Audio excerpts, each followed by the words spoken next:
حضرت ابو سعید خدری رضی الله عنه څخه روایت دی چې رسول اقدس صلی الله علیه وسلم ارشاد وفرمایي چې غصه دا د اور یوه سکروټه ده. که چیرې ای انسانانو په تاسې کې یو سړی دا محسوسه کړي که ولاړ وي هغه دې کښېني او که ناست کس ته خشم او غصه راسي هغه دې پرېوځي.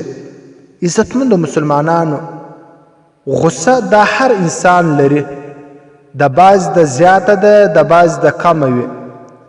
که چیرې تاسو ته غصه راسي نو تاسو سوچ فکر وئ چې داسې ورځ به هم راسي چې د حق تعالی تبارک وتعالی غصه به پر ما راځي.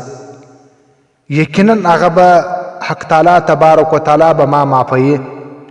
نو بالکل دا سوچ فکر په خپل دماغ او په خپل زړه کې راوړه چې حق تعالی تبارک وتعالی ما معافوي، نو بالکل به زه دا بنده هم معافوم. او خاص کر د کشنیانو څخه د لرې ګرځي.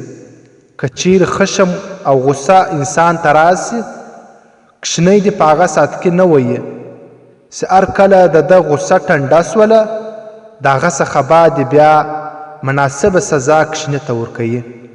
ډېر داسې انسانان شته چې د ده بلډ پریشر ناجوړي وي، ده ته خشم راسي، د هغه غصې په حالت کې هغه کشني ته سزا ورکړي، نو هغه کشنی د ده د لاس څخه مړ سي. عزتمندو، ډېر پام پکار دی. او بل خاص کر د غصې په حالت کې فیصله څوک نه کوي.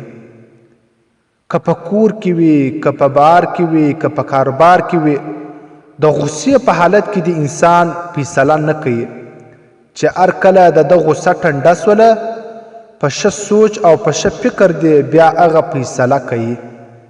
د دې ډېر نقصانات راغلي دي عزتمندو مسلمانانو.